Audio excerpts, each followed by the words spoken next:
Bonjour à tous et bienvenue dans ma deuxième vidéo pour les NYX Face Awards. Le thème étant Color Power, moi un peu mélancolique, j'ai choisi la Purple Rain. Je commence par appliquer ma base et mon stick à lèvres et je passe à l'application de mon fond de teint. Mon fond de teint, je l'ai quelque peu fabriqué en utilisant un fond de teint blanc que j'ai mélangé à de l'ombre à paupières violette que j'ai réduite en poudre grâce à un peigne à cils. Je l'applique à l'aide de ma Beauty Blender par mouvement de tapotement, je ne vais pas glisser la matière pour éviter les traces. Et je n'hésite pas à remettre du fond de teint là où je veux plus de couvrance. Je n'oublie pas les oreilles et bien sûr le cou. Je m'attaque maintenant à mes zones de lumière où j'applique encore ma petite concoction, seulement ici j'ai mis moins d'ombre à paupières afin d'obtenir un résultat plus clair, comme lorsqu'on fait un contouring et qu'on utilise un anti-cerne plus clair que sa carnation. Encore une fois, j'estompe à l'aide de ma Beauty Blender. Je passe maintenant au travail des zones d'ombre. Muni d'un stick à ombre à paupières violet, je viens placer un trait au plus près de la racine de mes cheveux que je viens estomper très rapidement. Car comme il s'agit d'ombre à paupières, ça va avoir tendance à se fixer très vite et nous on veut un dégradé doux et vraiment graduel, donc éviter les lignes trop dures. Donc ça va être une sorte de danse entre application et dégradé jusqu'à temps que vous obteniez l'intensité qui vous convient. Tout en dégradant, en tapotant, j'essaie de bien pousser la matière vers la racine de mes cheveux afin de donner vraiment cet effet complètement violet. Je fais un contouring également léger de mon nez muni du même stick à ombre à paupières, donc j'ombre simplement les ailes de mon nez et encore muni de ma Beauty Blender, je viens dégrader tout ça. Autant j'ai fait léger sur le nez, je ne fais pas léger au niveau de mes pommettes. Je tire un trait assez prononcé juste sous ma pommette, c'est pour ça que je fais ma petite tête de poisson que je viens ensuite dégrader afin de donner vraiment cet effet creusé qui est, je trouve, très saillant et change complètement la nature du visage. Donc je tapote et il faut s'armer de patience car ça prend beaucoup de temps. Je poudre bien entendu l'ensemble de mon visage en insistant d'abord sur ma zone T et les zones où j'ai mis de l'anti-cerne, disons, qui est en fait la concoction de mon fond de teint. Et je l'applique encore une fois à la Beauty Blender, puis je viens parfaire le poudrage avec un gros pinceau. On retourne sur le front et là en utilisant un gros pinceau plat ainsi qu'une ombre à paupières dans les mêmes teintes que le stick à ombre à paupières, je viens placer ma matière le plus proche possible encore une fois des racines. Je vais même y aller complètement pour essayer de couvrir un peu la racine de mes cheveux. Mais aussi, je vais essayer de placer la matière assez bas pour que ça se prononce, mais pas non plus trop bas pour que j'ai le front complètement recouvert, car il faut penser au dégradé, que là je fais une sorte d'aplat, mais ensuite sans rajouter de matière comme vous voyez ici, je viens faire des petits mouvements afin de dégrader la matière et de commencer à créer cet effet graduel beaucoup plus poussé. Je place maintenant une ombre à paupières plus foncée en racine afin d'accentuer, comme je vous disais, le dégradé, et maintenant un fard lilas irisé plus clair afin de le terminer. L'avantage des fards irisés, ça va me donner un effet mouillé qui est bien pratique quand on va essayer d'imiter la pluie, et avec un gros pinceau propre maintenant, je viens parfaire mon dégradé afin qu'il soit harmonieux. Pour le contouring, j'utilise d'abord mon pinceau horizontalement puis verticalement afin de créer d'abord une ligne nette, puis commencer un travail de dégradé. Mais je vais vraiment obtenir ce fameux dégradé avec un pinceau au poil plus long et plus dense, et il faut s'armer de patience car ça prend du temps, mais ça vaut le coup. Ensuite, je reprends ce premier pinceau et pour accentuer cette ligne droite sous mes pommettes, je prends cette édition un peu particulière. Puis, avec un fard lilas irisé, le même qu'au centre du front, je viens parfaire ce dégradé et faire un petit côté highlighter. Pour le contouring de ma mâchoire, je prends le même fard utilisé sur le front et sous les pommettes ainsi que le même pinceau et je viens placer tout au bas de ma mâchoire et juste en dessous, tout le long, ce fard violet afin de faire ressortir du coup mon visage ainsi que mon ossature. Puis je viens dégrader la matière avec un gros pinceau à poudre en insistant majoritairement juste sous mon menton, puis je dégrade jusqu'à la base de mon cou. L'highlighter ici permet non seulement de mettre en avant notre ossature, mais aussi de faire un joli lien entre tous les dégradés qu'on vient de réaliser. Appliqué en grande quantité, il donne un effet mouillé, ce qui est vraiment recherché ici.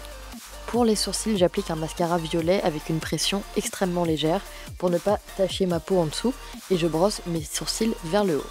Avec un crayon à fard à paupières lilas, je viens recouvrir le travail que l'on vient de faire pour donner plus de dimension.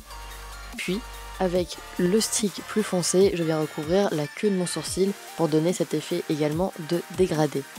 Je viens maintenant placer une ombre à paupières lilas, mais très légèrement, afin de juste habiller la paupière, mais je ne veux pas faire de travail trop précis. Avec un pinceau plat, de l'ombre à paupières violet foncé en ras de cils, que l'on vient dégrader. Même travail sur la paupière inférieure, où ce pinceau plat, je l'utilise d'abord horizontalement puis verticalement pour commencer un dégradé, puis avec un pinceau à estomper, je viens fondre la matière, puis je la fais vraiment descendre vers mes joues pour accentuer cet effet pluie, maquillage qui coule, voire j'ai pleuré et du coup mon maquillage coule également. Et en rajoutant le fard lilas nacré, ça va accentuer cet effet de peau mouillée par la pluie ou les larmes et ça permet de bien faire le lien avec le travail sur les joues. Avec mon eyeliner lilas de chez NYX, je viens apporter plus de définition à mon œil en faisant un petit œil de chat léger où je ramène seulement le trait jusqu'au centre de ma paupière pour vraiment étirer le regard et je souligne également mon ras de cils inférieur. Puis avec l'eyeliner de chez NYX violet cette fois, je viens faire exactement les mêmes étapes, simplement en plus petit, à l'intérieur du premier pour donner toujours cet effet dégradé.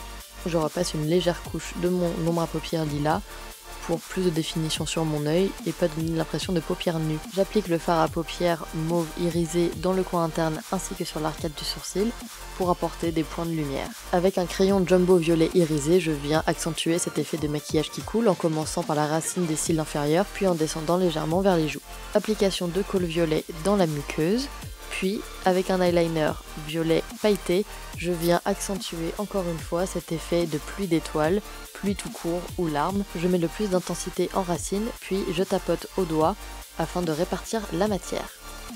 Je reprends mon eyeliner violet de chez NYX. Cette fois, c'est pour dessiner des sortes de larmes sous mes yeux. Je ne vais pas beaucoup en faire car je ne veux pas cacher le travail qui a été effectué avant. Cela aura pour effet d'accentuer le côté mélancolique de mon maquillage et en plus de nous ressortir de simplement des dégradés. Ça fait des points de lumière, des points d'accroche pour le regard. Et avec le lilas, j'en fais également plus bas sur mes joues.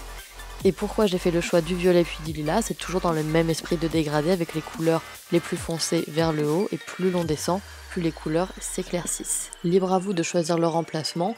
Moi j'ai simplement essayé de les faire un peu de manière aléatoire pour donner vraiment cet effet naturel. Je passe à l'application de mon mascara. Je l'ai choisi violet bien entendu et j'en applique 2 couches sur mes cils supérieurs ainsi que sur mes cils inférieurs. Ce look ne serait pas complet sans les faux cils, donc bien sûr j'en pose et j'ai pris soin avant de les recouvrir de mascara violet pour plus d'harmonie. De l'highlighter encore une fois, ça faisait longtemps je sais, et vraiment celui-là est plus métallisé et donnera encore plus cet effet mouillé. Et donc je trouve ça très joli sur les points classiques comme le nez, l'arête du nez, l'arc de Cupidon, mais également sur le menton. Et ça met en valeur tous nos dégradés, je trouve que ça fait un joli lien. Avec un pinceau duo fibre et du fond de teint blanc mélangé à de l'ombre à paupières en très petite quantité pour donner vraiment un lilas très clair, je viens poser, vraiment je ne bouge pas mon pinceau, je viens tapoter afin de donner ce côté un peu perlé, comme si j'avais des centaines de gouttelettes sur le visage et ça a également pour effet de faire ressortir un peu les dégradés, que ça soit pas trop plat, ça donne du relief. Avec un crayon à lèvres mauve, je viens faire le contour de ma bouche mais également remplir l'intégralité des lèvres pour plus d'opacité et avec un rouge à lèvres mauve transparent, je viens couvrir mes lèvres également. Avec le Jumbo Milk de chez NYX, je recouvre ma lèvre supérieure et j'utilise le crayon violet sur ma lèvre inférieure. J'en applique également au centre des lèvres afin de commencer un effet de dégradé. Et oui, vous l'avez deviné, de dégradé encore une fois. Puis au doigt, je viens lier les couleurs ensemble et éviter que ma lèvre supérieure apparaisse blanche. Enfin, je renforce le dégradé sur le contour inférieur de ma lèvre.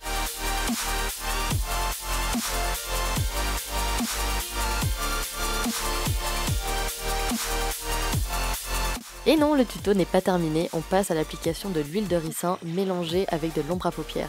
Cela va me donner pour effet cette pluie, ces gouttes, et je vais également l'utiliser comme larme en plaçant la matière juste sous mes cils et en laissant la gravité faire son travail. J'affectionne particulièrement cette étape du maquillage car elle le rend vivant. Plus le temps passe, plus les gouttes coulent.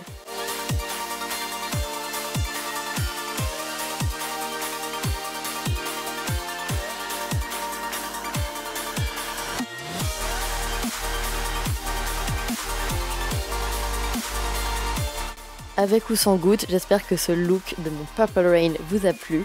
En tout cas, j'y ai mis tout mon cœur et j'espère que vous le ressentez dans la vidéo. Maintenant, libre à vous de vous abonner, de liker et de commenter. En tout cas, tout ça me fait très plaisir. Et en ce qui concerne tous les produits que j'ai utilisés, tout sera noté bien entendu dans la barre d'infos. Et je vous dis à bientôt, bye bye.